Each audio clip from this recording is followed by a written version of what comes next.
नमस्कार, आदाब, सत श्री अकाल। वेलकम नासन जोनल कैंपस लखनऊ के टॉक शो में आप सभी लोगों का स्वागत। मैं हूं देवेंद्र। जीएसटी की जब हम बात करते हैं, जीएसटी में बहुत सारी चीजें हम डिस्कस करते रहते हैं। जीएसटी क्या है, जीएसटी क्यों लगती है, जीएसटी किन पर लगती है, वगैरह वगैरह। लेकिन आज का जो हमारा स्पेसिफिक टॉपिक है वो है जीएसटी रिटर्न्स के बारे में। हम जानने की कोशिश करेंगे जीएसटी रिटर्न्स क्या है, जीएसटी रिटर्न्स कितनी तरह के होते हैं, कौन से इंपॉर्टेंट रिटर्न्स हैं। इनफैक्ट हम इसकी एक पूरी सीरीज लेकर चलेंगे। हमारे साथ इन तमाम चीजों पर बात करने के लिए रोहित श्रीवास्तव साहब हैं। पहले भी हम आपसे बात कर चुके हैं। रोहित जी, वेलकम। Thank you. बहुत लंबा एक्सपीरियंस डिपार्टमेंट के अंदर, तकरीबन 15 साल के आसपास का। और जैसा हमने अपने लास्ट एपिसोड में भी कहा था कि रोहित जी का पर्टिकुलरली अगर हम ऑडिट की बात करें, जीएसटी ऑडिट की बात करें, तो बड़ा सक्सेसफुल उनका ट्रैक रिकॉर्ड रहा है। रोहित जी, जीएसटी रिटर्न्स क्या है? देखिए, जीएसटी रिटर्न्स के बारे में बताने से पहले मैं चाहूंगा बताना जीएसटी रजिस्ट्रेशन के बारे में, क्योंकि जीएसटी रजिस्ट्रेशन जब किसी एसएससी को दिया जाता है तो उसको ये रिस्पॉन्सिबिलिटी मिलती है कि वो पब्लिक से टैक्स कलेक्ट करे और उसको गवर्नमेंट एक्सचेकर में जमा करे, डिपॉजिट करे, और इस रिस्पॉन्सिबिलिटी को पूरा करके वो डिपार्टमेंट को सूचित करे। तो डिपार्टमेंट को सूचित करने के लिए कुछ फॉर्म्स प्रिस्क्राइब किए गए हैं, वही फॉर्म जीएसटी रिटर्न्स होते हैं। तो इसको इस तरीके समझ सकते हैं कि जीएसटी रिटर्न्स वो माध्यम है जिसके द्वारा एसएससी डिपार्टमेंट को बताता है कि उसने महीने भर में या साल भर में अगर हम क्या कितना कलेक्ट किया और कितना जमा किया। मतलब एक ऐसा डॉक्यूमेंट है जिसमें वो सारे डिटेल्स होते हैं, गवर्नमेंट को कितनी जीएसटी दी गई, कितनी जीएसटी बन रही थी, वगैरह वगैरह। ठीक। जीएसटी रिटर्न्स कितनी तरह के होते हैं रोहित जी? और मेनली हम जानना चाहेंगे कि उसमें जो, क्योंकि सारे रिटर्न्स बहुत इंपॉर्टेंट नहीं होंगे, मुख्य रिटर्न्स कौन से हैं? जीएसटी रिटर्न्स वैसे तो कुल मिला के 13 टाइप के होते हैं, 13 नंबर 13। लेकिन कुछ रिटर्न्स उसमें मैं विशेष रूप से बताना चाहूंगा जिनका कमोबेश लगभग हर एसएससी को फाइल करना होता है। वो जैसे जीएसटीआर 1, जीएसटीआर 3B, जीएसटीआर 9 और जीएसटीआर 9C। इसके अलावा एक जीएसटीआर 2A या आजकल 2B भी आने लगा है। तो ये 4-5 तरीके रिटर्न्स हैं जो कि लगभग सबको फाइल करने पड़ते हैं और इम्पोर्टेंट है। आज के इस सेशन में हम किस पर्टिकुलर रिटर्न के बारे में चर्चा करना चाहेंगे, आपके हिसाब से जो सबसे ज्यादा इम्पोर्टेंट है? इम्पोर्टेंट तो मेरे ख्याल से सभी हैं, लेकिन मैं चाहूंगा कि शुरुआत जिस रिटर्न से किसी महीने में होती है फाइल करने को के समय को लेके, वो होती है जीएसटीआर 1 से। तो मैं चाहूंगा कि जीएसटीआर 1 से शुरुआत की जाए, जो कि बेनिफिशियल रहेगा सभी। तो अगर हम जीएसटीआर 1 से शुरू कर रहे हैं रोहित जी, तो सबसे पहले तो जीएसटीआर 1 क्या है और किस तरह की डिटेल्स इसमें दिए जाते हैं, वहां से शुरू करते हैं। जीएसटीआर 1 में बता दूं, सबसे पहले जीएसटीआर 1 हमारा मंथली रिटर्न होता है, जिसको कि एसएससी को फॉलोइंग मंथ के 11 तारीख तक फाइल कर देना होता है। तो जीएसटीआर 1 जो है वो एक तरीके से डिक्लेरेशन फॉर्म होता है, जिसमें एसएससी हमारा वो महीने भर में जितना उसने सप्लाई किया है, B2B सप्लाई किया है, B2C सप्लाई कितना किया है, कितना क्रेडिट नोट जारी किया है, कितना डेबिट नोट जारी किया है, कितना एग्जेम्प्टेड सप्लाई उसने किया है, कितना नील रेटेड किया है, ये इन सब तमाम चीजों की जानकारी वो डिक्लेयर करता है। और उस पे कितना हमने कितनी सप्लाई, कितनी वैल्यू रही है, और उस पे कितना टैक्स बनता है। तो ये सब चीजें वो डिक्लेयर करता है जीएसटीआर 1 में। ओके, जीएसटीआर 1 की आपने बात की है। अभी हमारे व्यूअर्स मेरे हाथ में एक डॉक्यूमेंट देख रहे थे, आपको दिखा देता हूँ। ये डॉक्यूमेंट था जीएसटीआर 1, जिसके बारे में रोहित जी बात कर रहे हैं। बिल्कुल। तो रोहित जी, इसी से शुरू करते हैं। बिल्कुल। जीएसटीआर 1 में जो मैं देख पा रहा हूँ, इसके पहले पेज पर मुझे कुछ चीजें लिखी हुई दिख रही हैं। इसमें दिया हुआ है, तमाम चीजें लिखी हुई हैं। इसमें लिखा हुआ है B2B, अभी जिसका आपने जिक्र किया, B2C लिखा हुआ है। सबसे पहले तो हम इस पे आ जाते हैं, B2B और B2C क्या है? देखिए, B2B और B2C के लिए मैं बताना चाहूंगा। B2B का मतलब होता है बिजनेस टू बिजनेस, मींस इसको ऐसे समझिए, एक जीएसटी नंबर से दूसरे जीएसटी नंबर को जो सप्लाई हो रही है उसको हम B2B कैटेगरी में रजिस्टर्ड टू रजिस्टर्ड। ओके। और B2C सप्लाई वो ही जो रजिस्टर्ड टू अनरजिस्टर्ड, मतलब एक जीएसटी नंबर ने किसी अनरजिस्टर्ड व्यक्ति को वो सप्लाई की हो। B2C का फुल फॉर्म अगर हम लेंगे तो बिजनेस टू कस्टमर हो जाएगा। अच्छा, यहाँ मैं एक चीज और बताना चाहूंगा। जहां B2B की बात करते हैं, तो B2B की जो डिटेल फाइल होती है, उसमें जीएसटीआर 1 में हम किसी एसएससी ने जितना भी इनवॉइस जारी किया होता है B2B के साथ, सबकी डिटेल्स इसमें मेंशन की जाती है। ओके।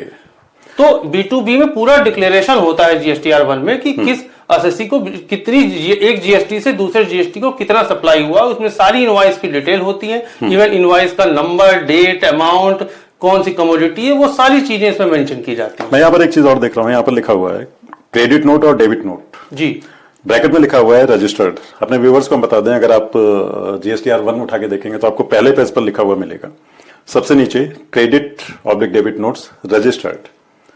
क्या चीज है ये क्रेडिट और डेबिट नोट्स, क्या है पहले तो आपसे ये जानना। हाँ, मैं इसको एक सरल भाषा में बिल्कुल समझाना चाहूँ क्रेडिट नोट और डेबिट नोट, तो मैं एक एग्जांपल के तौर पे इसको समझा सकता हूँ। जैसे क्रेडिट नोट के लिए सपोज करिए कि मैंने कोई सप्लाई आपको 100 रुपए की कोई इनवॉइस जारी की, आपको गुड्स हो या सर्विस हो, आपको मैंने 100 रुपए की एक सप्लाई किया, और उसमें लेकिन 100 रुपए में से सपोज करिए 20 रुपए की सप्लाई ऐसी हुई जो कि आपके स्टैंडर्ड के हिसाब से नहीं है, तो आपने वो चीज हमें वापस कर दी, तो मेरी नेट जो सप्लाई हुई वो 80 रुपए की हुई। तो 100 रुपए की इनवॉइस तो मैंने आपको जारी कर दी थी, लेकिन जो 20 रुपए का सामान मुझे आपने वापस कर दिया, उसका हम क्रेडिट नोट आपको इशू कर देंगे। ओके, तो नेट वैल्यू 80 रुपए हो जाएगी। तो ये क्रेडिट नोट इशुएंस का कारण ये हुआ। उसी तरीके से डेबिट नोट में जैसे हमने आपसे कोई चीज खरीदी, परचेज किया, पर तो परचेज किया लेकिन कुछ चीजें हमें लगी कि हमारे मन मुताबिक नहीं, हमने वो चीज वापस कर दी, मींस परचेज रिटर्न हमने कर दी। तो उस केस में हम डेबिट नोट जारी करेंगे। आपका जो डेबिट नोट जारी होगा इसके अगेंस्ट में जिसने सप्लाई की थी वो एक क्रेडिट नोट जारी करेगा। जी जी, बिल्कुल बिल्कुल। डेबिट और क्रेडिट ये दोनों जगह पे होगा। हाँ, एक जगह क्रेडिट, एक जगह हाँ, अब इसकी एक टैगलाइन आप जानना चाहें तो उसमें ऐसा समझ सकते हैं कि अगर सेल्स रिटर्न हो रहा है दैट इज क्रेडिट नोट, और परचेज रिटर्न हो रहा है दैट इज डेबिट नोट। इसको आसानी से समझा जा सकता है। मैं यहाँ पे दो चीजें देख रहा हूँ रोहित जी। एक जगह मुझे लिखा हुआ दिख रहा है credit oblique debit notes registered, एक जगह लिखा हुआ दिख रहा है credit oblique debit notes unregistered. क्या फर्क है दोनों में? फर्क वही है जो मैंने पहले बताया हुआ है, B2B और B2B B2C वाला बताया हुआ। अगर कोई क्रेडिट नोट या डेबिट नोट जारी किया जाता है रजिस्टर्ड को तो वो उस कॉलम में आता है, और अगर अनरजिस्टर्ड को किया जाता है तो वो B2C अनरजिस्टर्ड वाले कॉलम में आता है। ये जो अनरजिस्टर्ड वाला कॉलम है इसमें क्योंकि हमें मान के चल रहे हैं कि जिसको हम दे रहे हैं वो रजिस्टर्ड नहीं है, तो ऑब्वियसली वो कोई नोट जारी नहीं करेगा बिकॉज वो तो रजिस्टर्ड ही नहीं है, उसके लिए कोई ऑब्लिगेशंस नहीं है। तो यहाँ पर हम अपने लेवल से क्रेडिट नोट या डेबिट नोट जो भी हमें जारी करना है वो हम कर देंगे। दूसरी साइड से किसी किस्म का कोई नोट जारी नहीं होगा। नहीं, दूसरी तरफ से कोई क्रेडिट नोट जारी नहीं होगा। और दूसरा इस कैटेगरी में चूंकि हम पहले ही बताया हुआ है, जीएसटीआर 1 जो होता है ये हमारा एक डिक्लेरेशन फॉर्म होता है। गवर्नमेंट ये चाहती है कि आप जितने भी टाइप के डॉक्यूमेंट्स या रिकॉर्ड्स रख रहे हैं, अपने बुक्स ऑफ अकाउंट में मेंशन कर रहे हैं, उसको सबको आपको जीएसटीआर 1 में बताना है। इसीलिए इसको एक तरीके का ये डिक्लेरेशन फॉर्म है। तो सारी चीजें इसमें डिक्लेयर की जाती हैं। तो जैसे इनवॉइसेज हुई उसी तरीके से डेबिट क्रेडिट नोट भी हुए। मैं यहाँ पे रोहित जी आगे देख रहा हूँ, इसमें मुझे इसके बाद के जितने कॉलम्स दिख रहे हैं उसमें लिखा हुआ है हर कॉलम के पहले amended B2B invoice, amended B2C invoice, amended credit. Amended क्यों?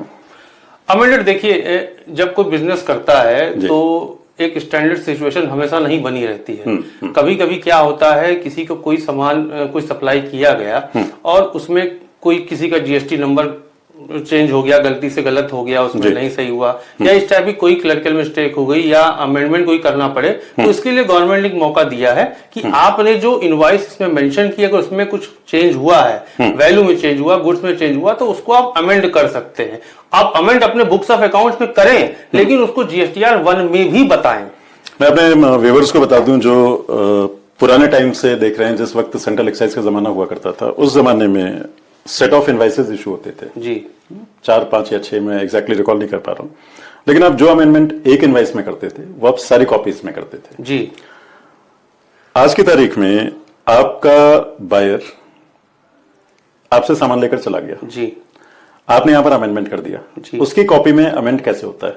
अब चूंकि पहले जो समय था वो बहुत ज्यादा इलेक्ट्रॉनिकली डिपेंडेबल नहीं था, लेकिन आज की डेट में जीएसटी एरा में सारी चीजें 1 to 1 जुड़ी हुई हैं। जैसे ऑनलाइन जुड़ी हुई है। जैसे मैं अभी बताया कि B2B सप्लाई को पूरा हम मेंशन करते हैं, डिटेल लिखते हैं। उसका मतलब यही है कि जब एक जीएसटी नंबर से दूसरे जीएसटी नंबर पे जब सेल रिफ्लेक्ट की जाती है सिस्टम में जीएसटीआर 1 के माध्यम से, तो हमने जो सप्लाई की, एक जीएसटी नंबर ने सप्लाई की है दूसरे को, तो उसके रिटर्न्स में वो चीज ऑटो पॉपुलेटेड हो जाती है।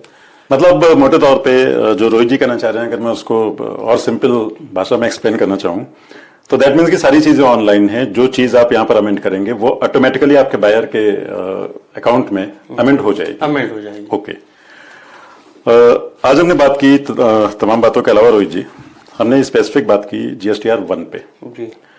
जीएसटीआर 1 के बारे में कोई और खास चीज, कोई और ऐसे पहलू जो छूट रहे हैं यहाँ पे, वो बताइए।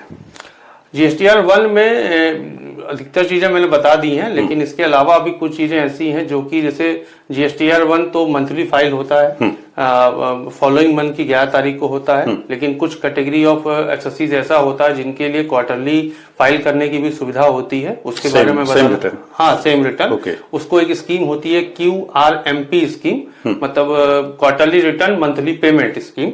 इसके तहत क्या होता है कि जिन एसएससीज का टर्नओवर 5 करोड़ से कम है तो उनके पास ये ऑप्शन रहता है, एग्रीगेट टर्नओवर 5 करोड़ से तक है जिनका, उनके पास ये ऑप्शन होता है कि वो अपना रिटर्न क्वार्टरली फाइल कर सकते हैं। पेमेंट मंथली होगा। हाँ, पेमेंट मंथली होगा, चालान के माध्यम से, लेकिन रिटर्न क्वार्टरली फाइल करेंगे। और अगर 5 करोड़ से ज्यादा का है तो पेमेंट भी मंथली होगा और रिटर्न भी मंथली फाइल होगा। बिल्कुल बिल्कुल ठीक है। तो ये बहुत सारी बातें आज हमने की। रोहित जी, मेरे ख्याल से आपने GSTR 1 के बारे में सारी चीजें बता दी। हाँ, मेरे ख्याल से मैंने अधिकतर चीजें बता दी। अपने व्यूअर्स को हमें बता दें कि आज हम बात कर रहे थे, जैसा हमने आपसे शुरू में कहा था, कि GST के रिटर्न्स के बारे में। GST के रिटर्न्स पहले हमने इस बारे में बात नहीं की रोहित जी, मेरे ख्याल से, अगर मैं सही रिकॉल कर रहा हूँ, कि टोटल कितने रिटर्न्स होते हैं तकरीबन? मैंने शुरू में बताया था, टोटल नंबर ऑफ रिटर्न्स 13 है, 13 रिटर्न होते हैं।